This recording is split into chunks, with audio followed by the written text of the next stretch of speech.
House music, it's a spiritual thing, a body thing, a soul thing, a soul thing. Hi, thanks for listening to the Everything and Anything and a Bit Gay podcast. Today, I have a new guest who is a cult survivor, and I'm so interested in hearing her story. So, welcome to the podcast, Brooke. So much, Zach, for having me on. I'm excited to have this conversation with you. So, tell me about your life growing up, because I think that's you were in a cult as when you were small, all the way through adulthood. Is that accurate? That's correct. Yeah, I was born into it. It's a generational thing. My parents were in it, and their parents were in it, and so on. So it was very generational. So I was raised in this cult. So it's Jehovah's Witnesses for anybody that's curious. And I stayed in one until I was 35 years old. So that was quite a big chunk of my life where I really existed within this. And I had no idea that there was life really outside this.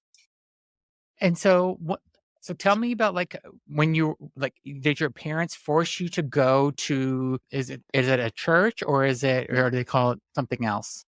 They actually call it something else. They call it a kingdom hall. So Kingdom Hall, yes. yeah, Jehovah's Witnesses they really hype themselves up to be kind of like different than all of the other religions. So it's why they call everything else a different name than what other religions call it.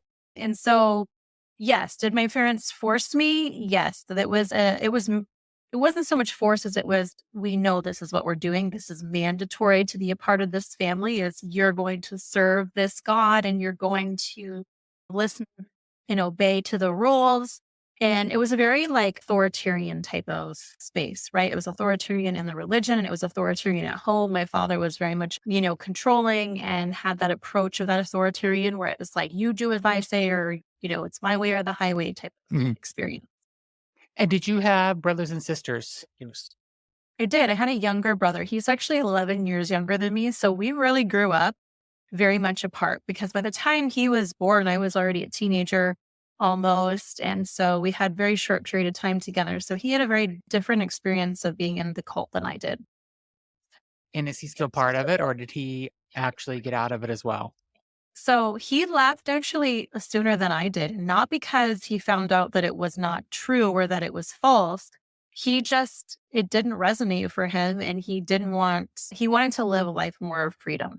And so he just kind of went and did his own thing and didn't really even know what that was, but it didn't align for him. And he figured that out early on. So whenever I think of a Jehovah Witness, I think about Jehovah Witnesses that go kind of door to door, or I see them standing outside. When I lived in New York City, I would see them in front of a park or in front of a store, and they're giving out pamphlets trying to get new members and stuff. So is that kind of what you were doing as well as part of the religion? Oh yeah, for sure. You're spot on with that. I mean, I think that's kind of their classic thing is that they went door to door, right? And they tried to basically recruit you. I like to call it the MLM of the religions because it's like, you literally are trying to just bring people in and you're doing all of this community service for free and you're recruiting new people for this religion so that they can make more money, right? But that's what I did. I did that for, my whole entire, youth. And I always was one of the kids I hated doing it. And I was very much, but you pretend like you like doing it. But majority of people do not like doing it. It's uncomfortable going to strangers' Yeah. houses and trying to make them, change their mind. And is there a certain target person that you were always trying to recruit into the religion? Not necessarily. It was literally anybody that would listen to us, to be Okay. honest, because most people slam the door in our faces. So I will say this, I got really good at rejection. Okay. Yeah. Okay. Yeah.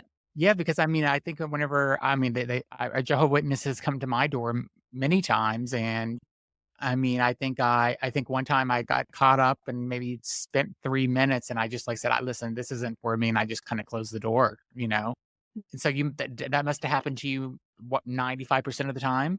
Oh, wholeheartedly, 95% of the time I was getting a no. I was getting, doors slammed in their faces. There was a lot of angry people, which I understand now, like looking back and reflecting and understanding if someone recognized that, this person's coming in here to try to tell you what to believe and our religion's the best religion, like we're it. This is the only way you're going to get saved. I can now understand why people were angry a lot of the time because we were trying to force something that really we shouldn't be forcing. So what's it different from the Jehovah Witness religion compared to like, a Catholic or just a regular Christian religion? Tell me what the difference and what I do know is that like birthdays are not celebrated, right? And you're just and then are there like no holidays really that are celebrated either? Zero holidays. We're not allowed. We're all of the holidays are represented as being pagan, and that is another indicator of us being a true religion.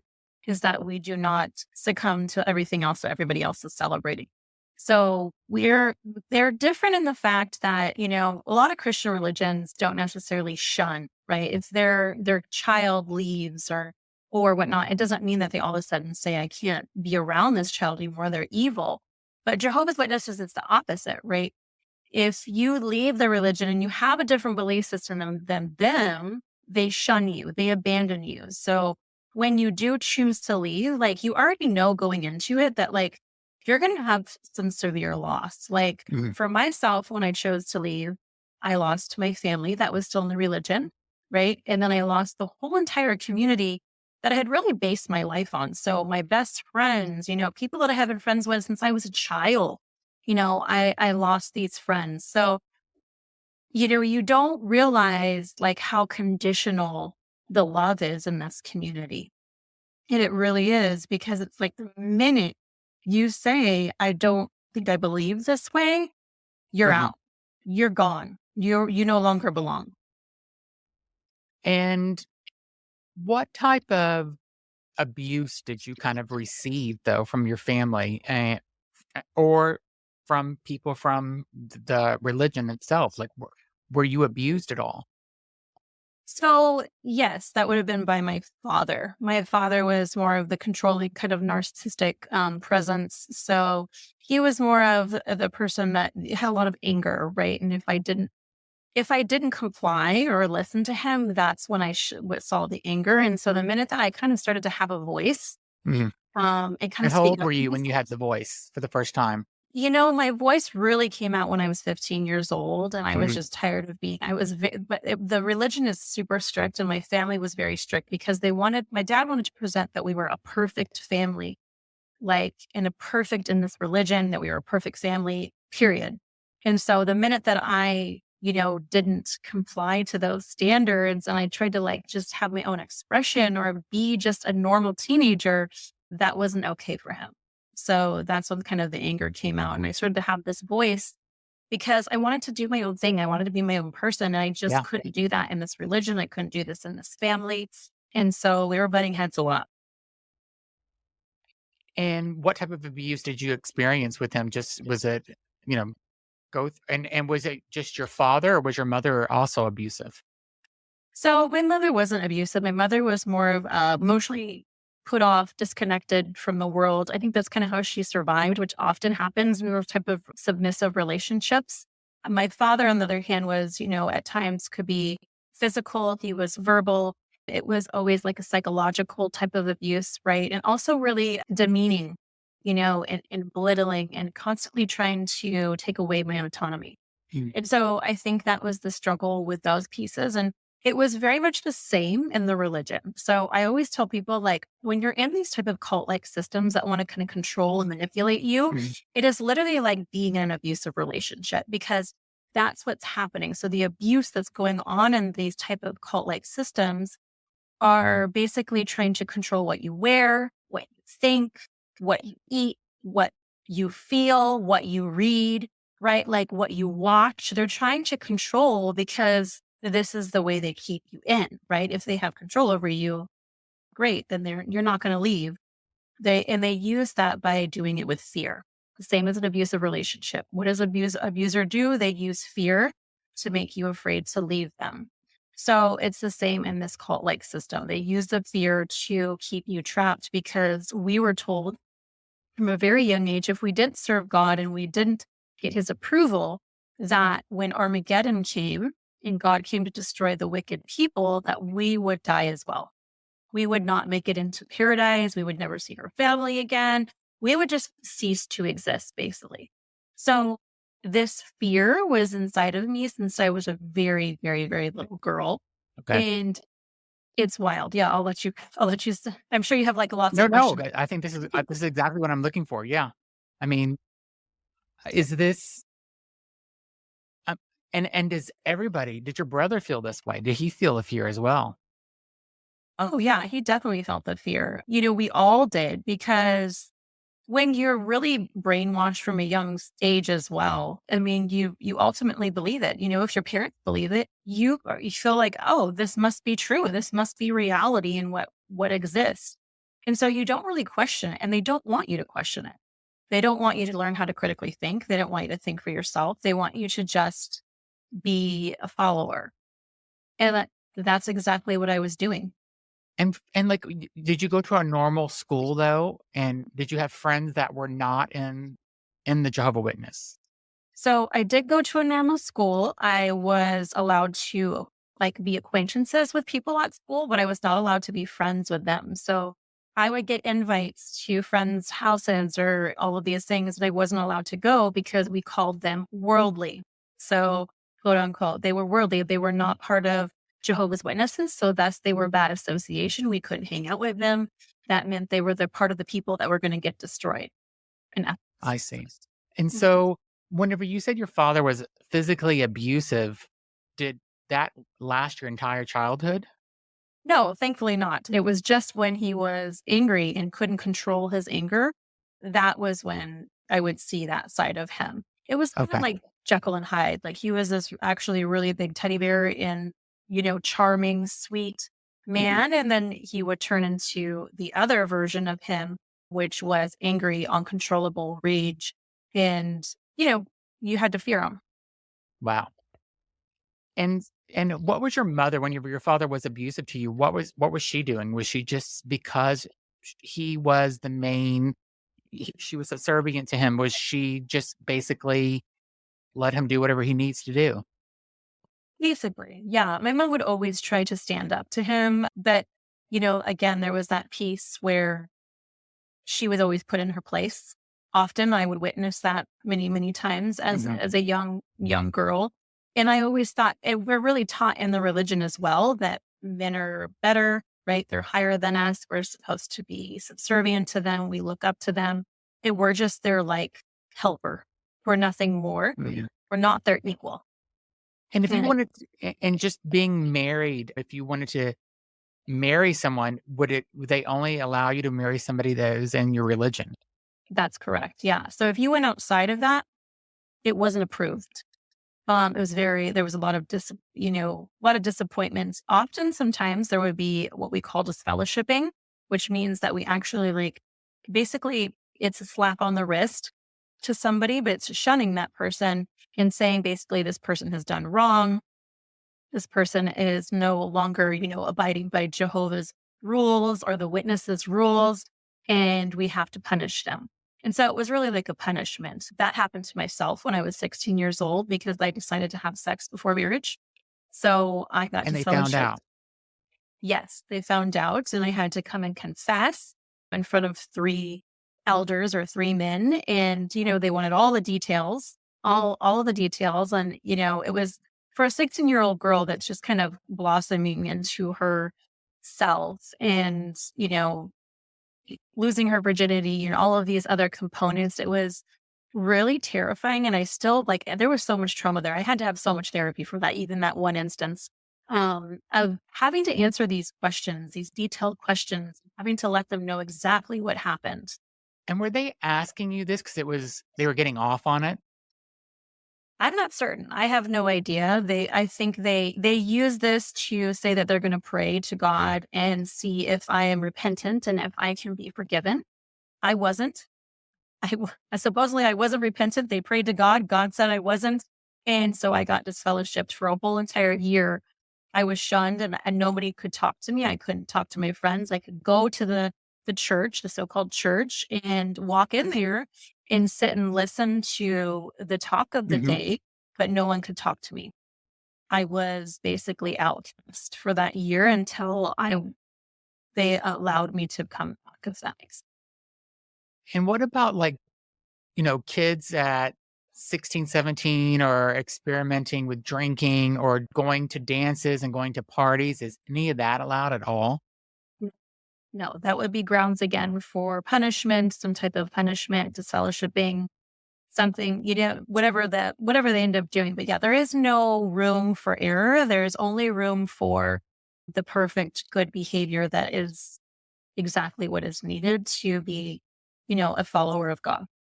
And then so what if and what's their stance on abortion? Like what if you would have gotten pregnant at 15 or 16? Was that they would have made you have the baby if you were There is no abortion. Abortion is not okay. So that's another piece of taking away the autonomy, right? Allowing somebody to use their body. It's the same thing with, restricting how you have sex or when you have sex. It's taking away your own autonomy to have rights over your own body.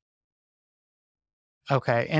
And so the religion would like to have you wait until you are married until you have sex. Is that That's traditional? correct. Yeah. Mhm. And then so tell me about like your friends that you had at school.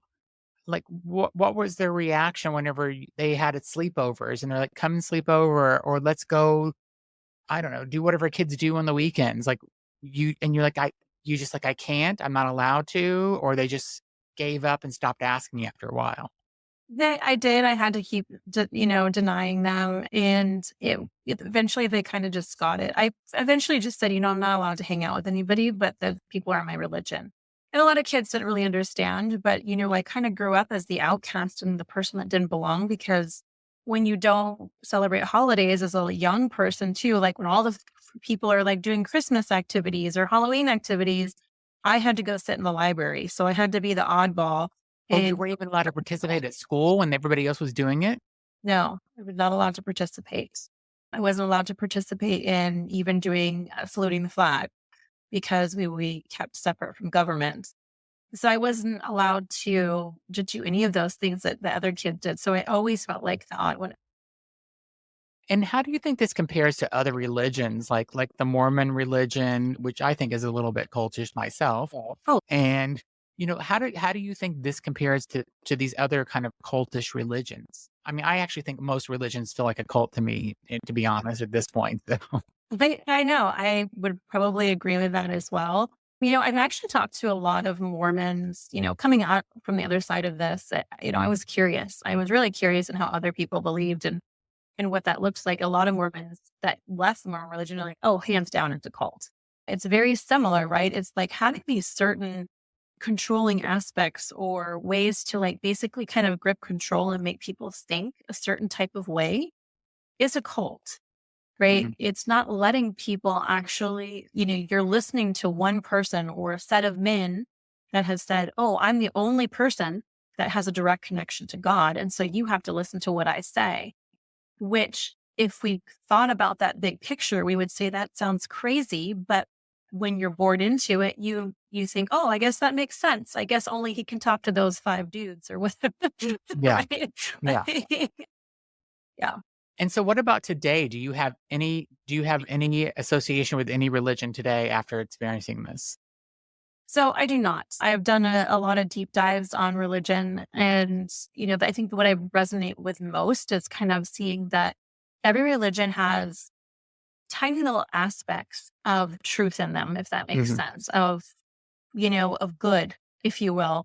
And I feel like there's just like this kind of weaving of belief systems where it's like I can look at somebody and say, what, I'm not going to judge what they believe. That's their belief system if that's what they want. Yeah, What I do judge is when it hurts people, when it separates people, yeah. because that to me is not love and that is not anything to do with what if you believe in a higher power or a God would be like. And so I think that's the piece of it. But I don't really necessarily say I believe in any one religion. And how did you end up?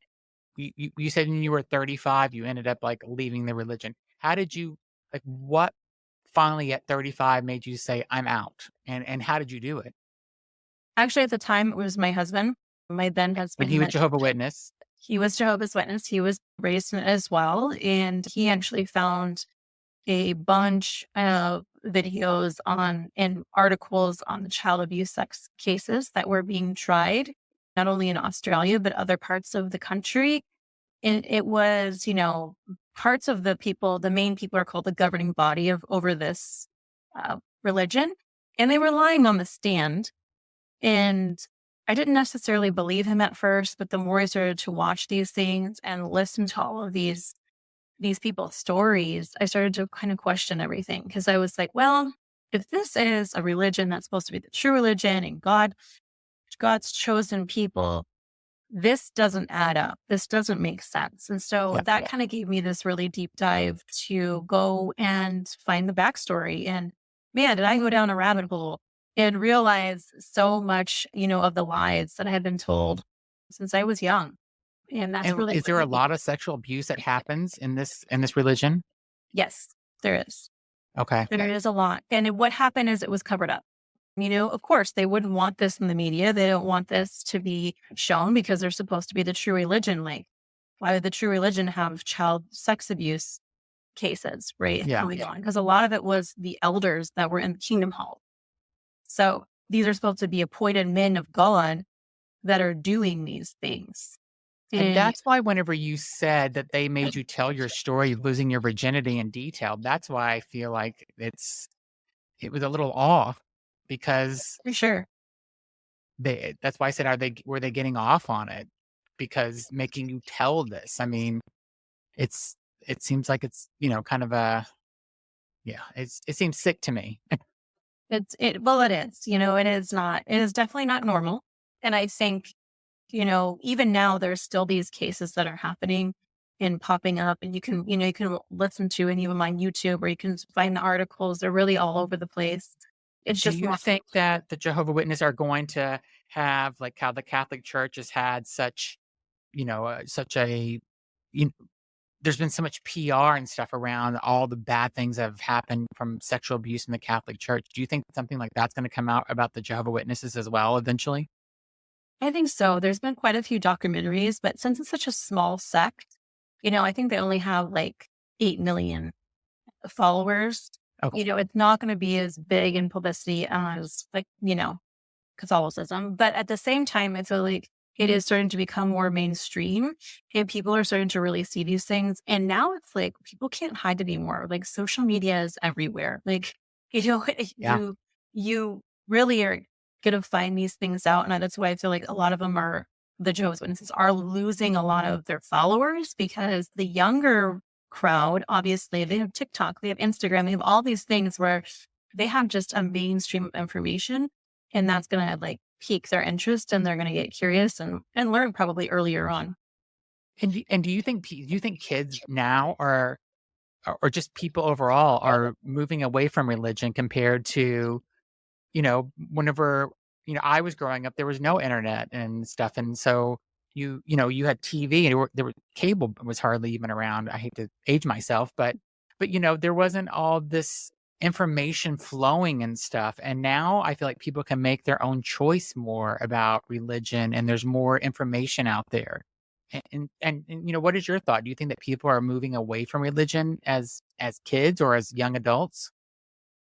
So I think people are more of like, I think there is a place for it, like people that need community and maybe they don't have family support or they don't have that. Like, I feel like there is a good space for people to have like a church community, right? I think it's just about, okay, what is the belief system? How is it serving you or not serving you? Yeah. That type of thing. But I do feel like, more people are realizing that they can just have a connection themselves. They don't need a pastor or an elder or somebody else to like be the person that gets them that connection that they have that already within themselves.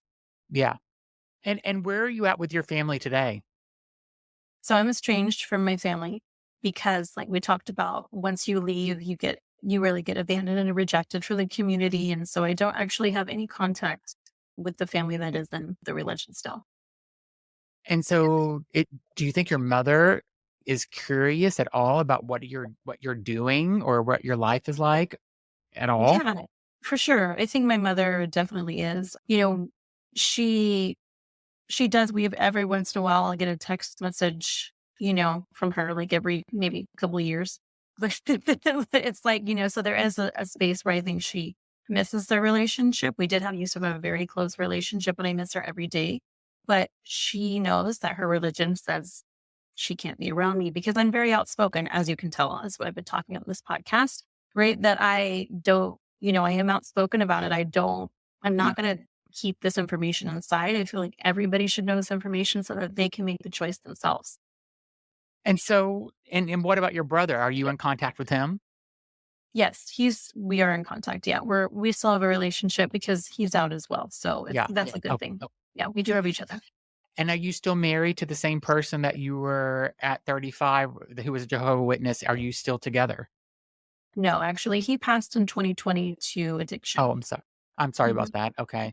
But it wasn't because of you. It wasn't it was because he passed. That's why you're not together, but it had nothing to do with the religious piece. No, actually, we left the religion, and I realized that the relationship also was not something I should be in. I realized it was toxic. And so I ended up leaving the religion and the relationship at the same time. So I went through Okay. a divorce and a loss of my identity all in one fell swoop. So yeah, it was quite the year, let me tell you. But then, I really started my healing journey. And then in 2020, when he passed, that was, there was a lot of grief, and there was a lot of, you know, seeing my kids grieve, because he was the father to them. So that was a really difficult process. But yeah, I think that's another component I'd like to speak on is that a lot of times when people leave their religion, these type of cult-like systems, they don't know who they are, and they use substances to try to fill the void. And did you use substances to try to fill the void at some point? I feel like I used alcohol a little bit, like in that space, like to, not really feel the pain of the abandonment and all Yeah. those things. I never had a problem with it or anything. I knew where to keep it in place in my relationship to it. But yeah, I mean, I feel like there is going to be a place to kind of always use something to distract yourself. And what about your kids? When you left the religion, your kids obviously left the religion with you. Is that They correct? did. That's And, correct. Yeah. do they realize like how lucky they are that you did this for them, that you actually left? They do. My oldest didn't realize it at the time because he's a little bit older. So he was kind of, indoctrinated into it at 12 years old. He left at that age. So he didn't recognize it until later. And then he was like, oh my gosh, I'm so glad we left. And he was very excited to engage in holidays and normal life and, have a freedom that they hadn't had before. Do you do birthdays now and have Christmas trees and do all All the that? All the Okay. time. Yeah. Yeah, now it's like I still have the connection that, people usually do that have done that all their life, but I still enjoy the connection to celebration and having fun with the holidays. That's awesome. I'm glad. I mean, it sounds like you've really made some good strides in your life and now you have the life that you deserved or wanted, right? It sounds like Yeah, you. for sure. And, it's interesting. It's like you kind of lose the community, but I feel like you always kind of find your way back to community. Like you find the friendships or the people that feel like family. I've been, you know, very blessed to be able to find those type of things in my life. So I've never gone without. That's awesome. So you have a book coming out. Tell me about your book and how people can find out about it. For sure. So my book is Shattered, Broken, and Beautiful. And this is really, this is my own memoir to really speak to losing my religion, but really finding faith. And to speak to, everybody that's been in an abusive relationship or had a really traumatic childhood, to why you kind of get stuck in the patterns that you do, right? Why we kind of get trapped in these abusive relationships or Right. why we don't realize what the things that we're doing are like actually harming us. Because, if there is some trauma there, we're going to be existing from these old patterns that are no longer serving. And so I want to help people identify those and then heal those so that they can really thrive in life and embrace who they really were meant to be. That's awesome. Yeah. And what just because of what you went through, you just wanted to kind of give back and write this book and like help guide people. Is that kind of Yes, I think that is a big piece of it. I also, I really speak to the experience of being in this type of cult and how it really affected my life. but I really want to use it as a space for those that have felt like the outsider, people that have been in cults or people who have been in these type of relationships. And, I want to help them to find their purpose, their meaning, and show them the way back to more meaningful life and healing. Because often we kind of get stuck. So that's why a lot of people are like, I don't know why I keep finding these same relationships, right? It's because it's a pattern. It's what you're doing, and you're picking and choosing the same type of person because it's familiar. So I want to teach people that's one of the biggest reasons. And how do you get out of the familiar and break those patterns so that they can really find their authentic self. That's awesome. That's really Yeah, great. thank you. And what's your website so people can learn more about you? Sure. Lifecoachinggoddess.com. So they can learn Lifecoachinggoddess.com. Yeah, my book will have a page there as well if they're interested in learning more or grabbing a copy. And do you do life coaching for people online, or do they have to be in your local community? Can you do it with anyone? We can do it. I can do it with anyone. That's awesome. Yeah. It was so nice to have you on, Brooke. Thank you so much for telling your story. And, I think that it's going to resonate with many people, because I think a lot of people have grown up with a religion, maybe not as strict as what you have, but in some people's cases, it could even be even more strict and crazy. So I really appreciate you sharing your story. So thanks for being on my show. Yes. Thank you so much for having me here. Okay. Thanks everybody for listening, and be sure to subscribe to my podcast and follow me on The Real Zachary on Instagram. Have a great day, everybody. Thanks, Brooke.